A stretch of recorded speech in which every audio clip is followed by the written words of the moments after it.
This meeting is being recorded. Tech fans, welcome to Up with the White and Gold. He's GaTechJon Watts. I'm Jeremy the Impact York. We're here to talk about all things Georgia Tech football, except for this particular thing, John. Man, coming off a bye week like that, it looked like they had a game against Notre Dame, but I think honestly that the guys took a week off, which was fine. They probably needed to recharge, and they'll be ready to go for this week, right? Yeah, hopefully, yeah. Definitely looking at that, it looks like they talked about it. It's like they understand the team they were facing, and they got on the field, and they didn't understand the team they were facing. But I think again, that gives them kind of an opportunity to okay, this is where we were vulnerable in spots, and let's work on that and apply that toward the game tomorrow. Yeah, definitely so. And, you look at the stats really, and it wasn't that Notre Dame's offense was really torching them all that much. Riley Leonard only threw for 200 yards and an interception. They rushed for 3 touchdowns. So, there's part of it. But it wasn't that Notre Dame's offense had that great of a day. Just Georgia Tech decided to stink up the home field. Yeah, it's one of the things where we had to use our, we'll get into more, but it wasn't our normal play, normal, squad. I'll say that we were doing. Sure. People have to step up, and his numbers didn't look bad. It's just we couldn't do a whole lot with it. Yeah, Zach Byron did start. Because Haynes King was a little too dinged up to go. I think this is the right move there. And honestly, I believe I saw the first half of this live, and then I went to call a KSU hockey game. But it was like 14-10 or something at halftime. It was decently close. It felt like I was like, I feel pretty good about this game. And then I guess I stopped watching the game, and they stopped playing the game, and it just kind of got out of hand from there. Like I said, the worst part is you did it at Bobby Dodd Field behind me. I'm not even going to troll you by calling it that other name. If you're going to get embarrassed, doing it at home is not the place to do it. Well, this game was actually at Mercedes-Benz, so not at Bobby Dodd. Oh, that's right. Right. So while it was not at home, it was just down the road. That first quarter, it was pretty even. We figured out how to get to the end zone after that right at the end of the first quarter. There you go. Nice, man, Johnny. Right. Yeah, right at the end of the first quarter, we get that score, and then the rest of the game until the very end, which is as people call it, garbage time or garbage scores. But they still count. The second quarter, third quarter, most of the fourth quarter, we just couldn't figure out. We couldn't replicate finding the end zone. It's like, hey, there's the end zone, and then we all forgot where it was. Yeah. For those scoring at home, we lost it. Notre Dame found it multiple times. It's over there. It's actually the end zone. It's where the goal is right now. That's the end zone. I'm pretty sure. Yeah. But if I told you that your backup quarterback on any squad, even NFL, high school, anything, your backup quarterback threw for almost 270 yards, a touchdown, and 2 interceptions. I don't like the 2 interceptions, but that's not the world's worst day when, honestly, Haynes King has similar days passing that It seems to me that this offense is a plug and play. Now, Haynes King does make it better. This is just like Brady with the Patriots where, yes, a lot of quarterbacks could do what the Patriots were doing on offense, but Brady just enhanced it and made it better and made it his own. That's what Haynes King does here. Zach Byron more than held his end of the bargain, I felt like. And garbage time or not, those points still count. Yeah, definitely. It's kind of figuring out what to do, and I think that, and in the very end, when you're down so much and you're just trying to make things happen and try a little too hard, and you give the other team a defensive score. So when you're trying to make up the time, and it just doesn't work. One of those. interceptions you're talking about. They ran it back for a score. So Yeah, that was one of them. yeah, it doesn't really help them throw the other two. No, it never does. And let's see, my screen just went. What were your overall takeaways of this game? We're gonna move on pretty quick from it. Yeah, definitely. I think the biggest thing we've talked about in the past is defensive struggles there. Notre Dame was easily able to pretty much drive down the field really fairly easily in the second and third quarters, driving down and getting a couple 1 yard scores, 12-yard score, and that's pretty much for their offense there in those two quarters. We've got to learn get back into the defense that we normally have and be able to block and be able to work those things. And I think those are the kind of big areas that we're looking at. And again, like we've said multiple times now, is putting in your backup quarterback when he hasn't really. I think he started maybe like 4 games as a starter so far, so it's a little something different. It didn't, like I said, it didn't do terribly bad. It's just trying to put it all together, and we couldn't figure out how to make it work. Yeah, it wasn't terribly good either, but did wear this shirt on purpose, not just because it is the newest in my repertoire, and not just because I'll be wearing it for a special reason this weekend. We all know that the guy this talks about used to play for this team. On that other field, tap back on there. Where'd it go? There it is.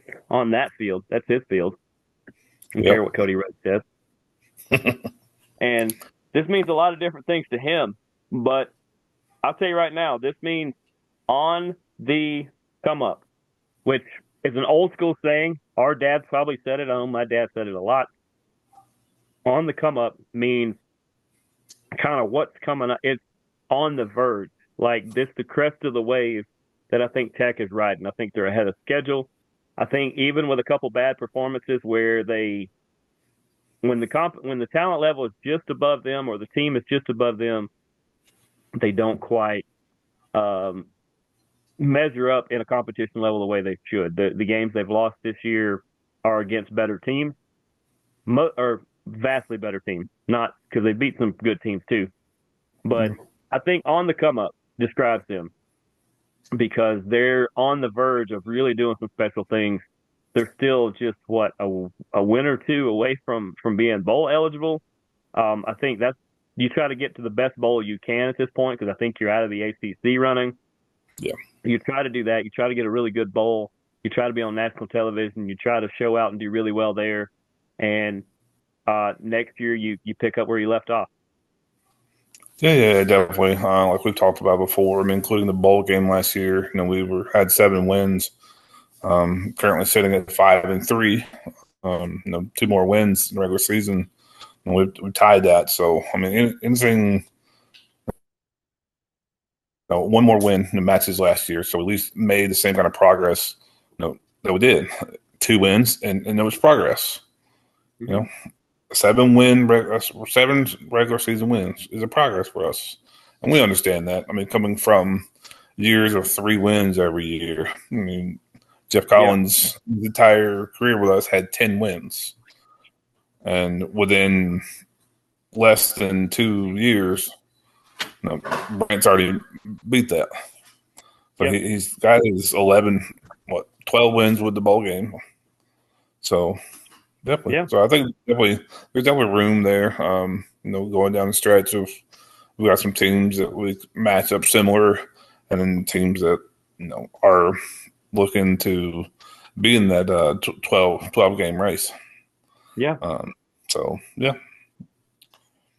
That's all they need. They just need that one win, and and if they get that one win, then I mean let's go ahead and steal part of his phrase and paraphrase it here. At that point, I think the rest of the country is going to have to acknowledge Georgia Tech as a perennial threat, and that they're somebody who can not only steal the ACC on a given year, but that can maybe find themselves in the round of 12 in the next couple of years. Yeah, definitely. Like I said, a progress, each year. Build on um build on what you're doing, and bless you if that was a sneeze. And you know, you learn where your faults are on these in your losses. And like you said, Hmm. Notre Dame, Louisville, are two ranked teams there. Syracuse, who's doing a really good job there in the ACC, and we've got a few more coming. I know they have at least two more ranked teams in number 6 Miami in 2 weeks, and Georgia Hmm. November. So definitely going to learn from those games and be able to build on that as the years come. Right, and I've told some Georgia fans that they still got Tennessee, they still got Ole Miss, and I went, I said, that team that you're trying to look past again at the end of the year is going to be a weird matchup for you. And I know I say that a lot of years, but they are. And if they kind of get on a roll, if Georgia Tech gets on a roll towards the end of this, that game at the end of the year could be a season record for UGA, given where they sit and that loss happening when it does. So, I mean, I look forward to that game, but I look forward to the next game, and that's just the way that Brent Key is going to have this team going. They're not forgotten, but they've learned from last week against Notre Dame, and things are going to get a little hokey this year because they're going to be up at Virginia Tech. They're going to have to play on the road. That's an ACC network game. Virginia Tech is a 10.5 point favorite, which I think is a little high and a little disrespectful. But another 12 noon kickoff. Georgia Tech does good with these early afternoon kickoffs. So, how do you kind of see this game playing out? You got the way that we looked this season. We're 5-3. We have that extra game in hand on Virginia Tech. They're 4-3. So I mean, on paper, I think more looking kind of similar. So having that big of a spread there early on is kind of like I don't know. It's, like I said, kind of disrespectful. It So seems I a don't. little I high. think It seems a little high. yeah, definitely. Yeah, definitely. So I mean, we're looking at we're still wondering. I haven't seen the depth chart come out yet. I know it Yeah. has, but um, probably likely that Pyron may start again. It could be a game down decision, I'm not sure. But like we said before, it wasn't bad. I mean, you're 269 yards, 45 yards running. So definitely um,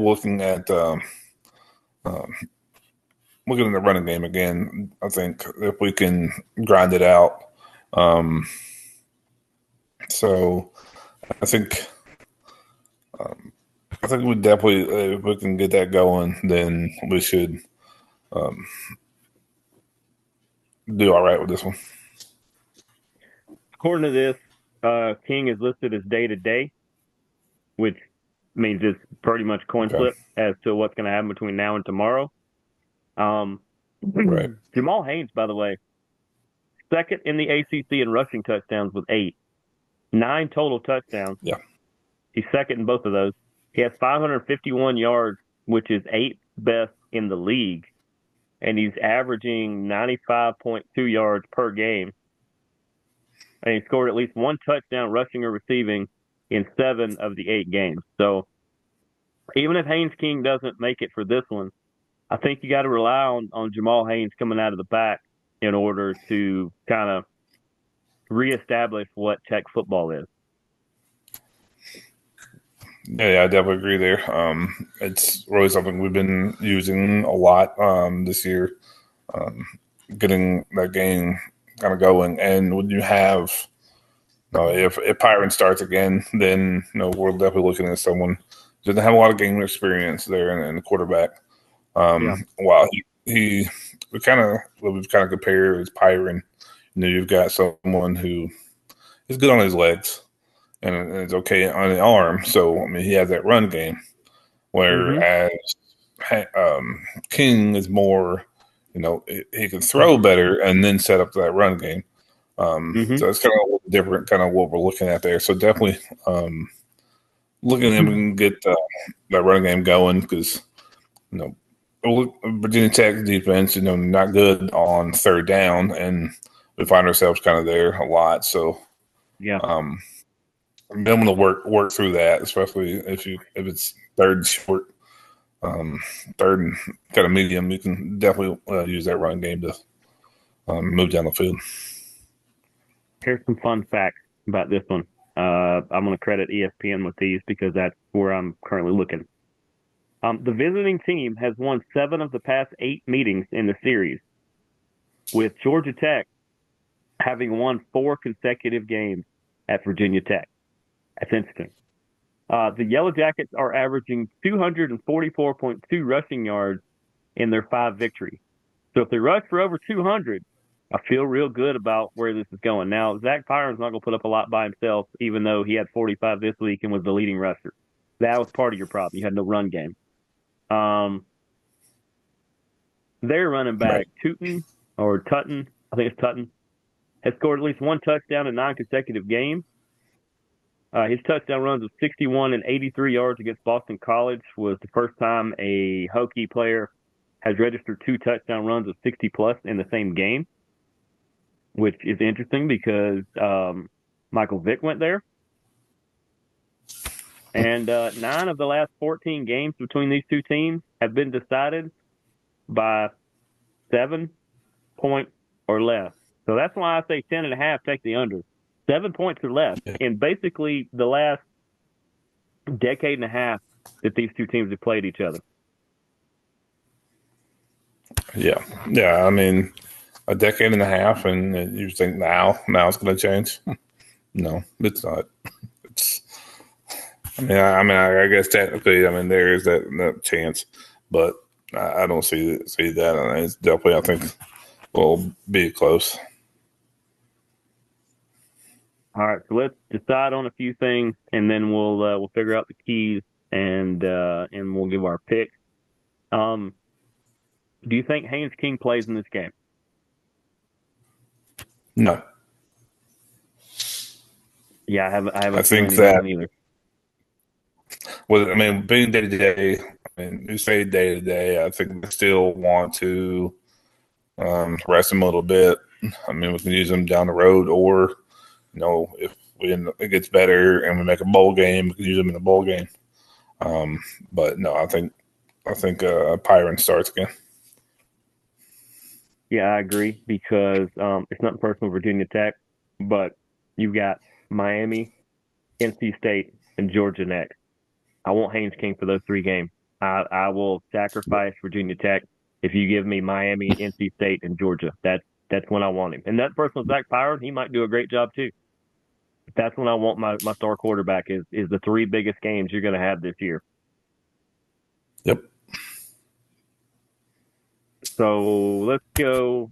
I pretty much said what my main key of the game is, and that's to get Jamal Haynes involved early and often, and to try to get those rush numbers up over 200 because the team does way better when they're over 200 and when he is really booming. So that's my number 1 key is I think you got to get him going. What's your second key? I think kind of flip side of that is defending the run against Virginia Tech. We basically, if our run defense holds up, we typically win a game. And they're going to look to kind of do that. So I think definitely defense and on all sides of that, getting through there, blocking. Maybe if we can get some turnovers in there, definitely all around the defense. I think it is really going to be a key factor here. Yeah, and I'd say the third key is they need at least 2 special plays. That doesn't necessarily mean special teams. Maybe they are. Maybe it's a big punt that something crazy happens on, or that pins Virginia Tech deep and it helps them out, or maybe it's just a weird, quirky play that they need a couple bounces their way. Is what I'm going to say because they're good enough to beat Virginia Tech on their own, but where they're at right now as a team is not at full capacity. So full potential. So I think they need a couple bounces to go their way, and they've just got to play Tech football and kind of hope those bounces come their way. Yeah, yeah, definitely. I mean, if you look at, I mean, Shanahan maybe getting a good punt, putting him deep. Mm-hmm. An interception is always good. Or if they're going to, if they are going to do a lot of ground game, maybe we can get a forced fumble, get some turnovers that way. Um, yeah, I Yeah. definitely agree with All right. We are at the fun time. We are cruising through this show. Probably because we didn't dwell on the past, which I think that. is if there was a fourth key, I would say don't dwell on the past, and that's Yep, you know don't forget last week, but remember the things you learned, and that would be the fourth key. But and it's our show, we can have seven keys if we want them. We're just gonna stick with those. one key, Now it's two, three. prediction Yep. time. Kind of how do you see this playing out? Who do you think's going to come out on the victory side of it, and maybe a score? Um, like I said, I definitely think we need to take the under. I don't think 10 points is going to be a bit of a spread for me. Um, no, I like kind of sticking in that 3-4, 3-5 range, So I think I'll do 28-24 Tech. That's not that far off from what I'm going to say because I was going to say Tech, and when we say Tech, we mean Georgia Tech, by the way, because there are two Techs. I just realized that. Yep. But Georgia Tech 27, Virginia Tech 23. That's like just a point under on both of what you said, but I was thinking 27-23. I don't know, some weird things are going to happen. Some field goals are going to get kicked, and I think Everybody says, how do you go get the 23? Tech's going to be able to hold them off. 23, you can get to. Yeah, two It's touchdowns and basically then like two touchdowns and three six. field goals. Yeah, yeah. I mean, you can pretty much in football make any number count except for like one. But There's only a couple numbers you can't get to, and that's for very. I mean, I think you can technically do one. It's just very rare. yeah, that's true. It's really hard to do. Look that up, folks. But any final thoughts on this game versus Virginia Tech this week? No, definitely. Hopefully they do well. It'll be again another game that I won't be able to watch because I will be busy from pretty much 11:30 to probably we might be home Saturday night, Sunday morning. So I know the feeling. I mean, going to a band competition that has 28 bands, including your Kennesaw State Owls. Very fun, by the way. I'll go ahead and say it. They don't do a lot of flashy technique marching, Yeah. but my goodness, they can blow you off the field. They are loud and they are very good, and drumline in particular is on it. Good. So, I mean, I got to see UGA band Tuesday, and I get to see Oh, West Kennesaw's Georgia much better. Kennesaw's on much Saturday. better than much better. Maybe a little biased, but what do I know? Maybe. Yeah. I mean, I mean, make sure I got this thing on right. Yeah, I mean, maybe a little biased, I but yeah, mean, just a we'll little. have But yeah, two of Kennesaw your alma band maters there. much definitely better than UGA. I said it. Yeah. So we'll have two of your alma maters there. Kennesaw State and Paulding will both be there. That's interesting. It's probably the first time in a while they've both been at a place like that. Right. But yeah, I will be in a similar boat. I will be at it's way over there now. I will be at the Deep South Wrestling Show at New Realm on Saturday night. But this game's early enough where I should catch a good bit of it, and I will catch the rest of it on the radio or find some way to catch it. And obviously, once I get back home, I'll watch the rest of it. But Yeah. and that's obviously what you'll be doing too. We'll be following along live, even if we're not watching live. So we're gonna be ready to go next week. It's gonna be fun. I think Georgia Tech does have a good shot to win this. You do as well. And as we said, they're on the come up. They got knocked down. They're going to get back up again. maybe a few whiskey drinks, some vodka drinks, some cider drinks. They're going to be right back on it. And All right. this Tech squad is they're still they're at the top of the second tier of the ACC, and that's where they are right now, and that's good enough probably for a late December, early January bowl. Yeah. Yeah, we talked about all the ones that we could be there. So I mean, it'd be nice. I mean, if we had to go down to Birmingham, that wouldn't be too bad of a trip if we could No? make it in there. Uh, Um, now, if it goes out to California, that's a little harder to do, but Exactly. See, I gotta get you a hat like this. I saw this hat at the Kennesaw football game, and it just screamed, "Jeremy needs to buy it." And so Jeremy did. it was kind of like those old ones they used to have along, like in the early days, like Yeah, but it was brown, yeah. but it's Oh, trust their me, color. this is yeah, I got Millimeters boxer of shorts that protection. are thicker than this. Yeah, It's not a good way to stay warm or anything. That's really, I mean, it's almost a rugby helmet, but I wouldn't recommend wearing this playing rugby. It's not going to help you. no, But we've reached the end of the show because we are now rambling. yep, rambling For Rick. GA Tech, John Watts, I am Jeremy the Impact York. Remember, on the come up, this has been Up with the White and Gold. We will see you guys next week. Deuces, gooses, go Jacket. Go Tech.